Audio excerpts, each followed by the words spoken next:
Perkenalkan, nama saya Aurelia Putri. Pada hari ini saya akan mempresentasikan tentang job description mengenai profesi. Mengenai profesi, saya memilih profesi sebagai marketing communication. Marketing communication merupakan pekerjaan yang bertugas untuk menyampaikan pesan atau menaikkan suatu citra dan branding produk dari perusahaan tersebut. Selanjutnya, mengapa profesi markom ini menarik? Yang pertama, kreativitas tanpa batas. Di sini kalian bisa meluncurkan atau mengekspresikan ide-ide kalian yang menarik. Ide-ide kalian ini bukan hanya sekedar didengarkan, tetapi diwujudkan atau direalisasikan. Contohnya seperti dari desain konten, sampai konsep event, kamu bebas berekspresi. Selanjutnya, brand. Menjadi seorang markom berarti kalian harus memiliki atau terus memutar otak untuk memikirkan bagaimana caranya agar produk dari perusahaan tersebut diminati oleh para tamu dan masyarakat. Selanjutnya, jembatan ke masyarakat atau bisa kita bilang sebagai humas. Markom merupakan humas yang akan menjadi jembatan komunikasi antara customer, tamu, klien ke pihak perusahaan. Dan yang terakhir adalah tantangan dan ide baru setiap hari.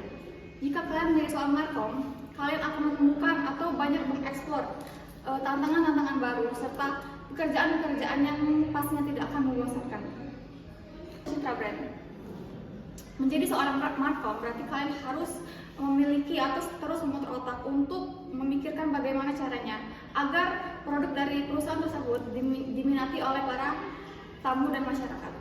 Selanjutnya, jembatan ke masyarakat atau bisa kita bilang sebagai humas.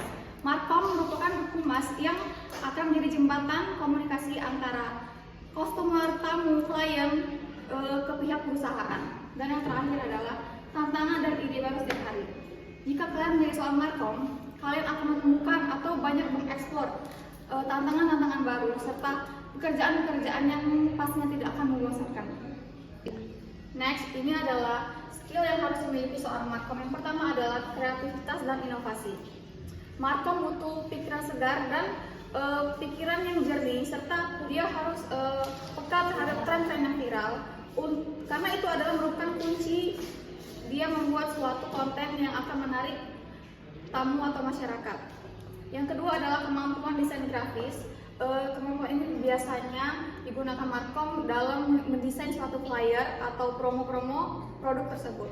Yang ketiga adalah content creation. Di sini kalian akan banyak mengetik video promosi yang ingin kalian promosikan tersebut.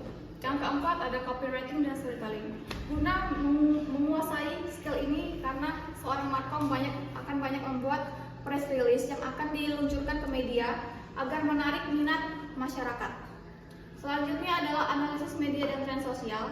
Di sini kita juga harus sering mengecek apa-apa yang viral di sosial media agar kita bisa membuat sebuah tren atau inovasi baru untuk menarik masyarakat tersebut.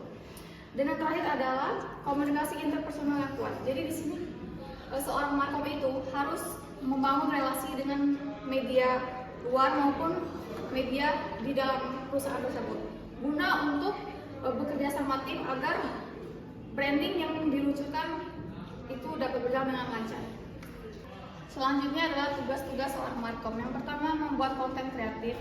Di sini membuat konten ini tujuannya untuk diposting di sosial media agar tamu itu berminat dan tertarik untuk mencoba produk kita tersebut.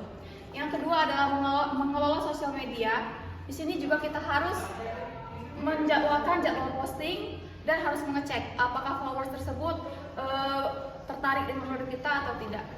Yang ketiga adalah menghias area lobby. Ini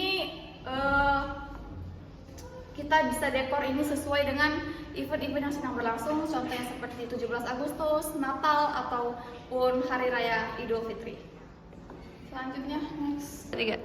Selanjutnya, tugas markom juga menghandle desain visual, contohnya seperti banner, backdrop, atau yang lainnya. Jadi kita harus tahu berapa ukuran-ukuran yang diperlukan.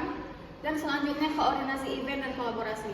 Karena kan kita itu seorang markom, jadi kita harus sering berkolaborasi atau bekerjasama dengan tim-tim lain guna untuk agar tidak terjadi miskomunikasi. Karena juga kita terlibat dalam suatu event tersebut.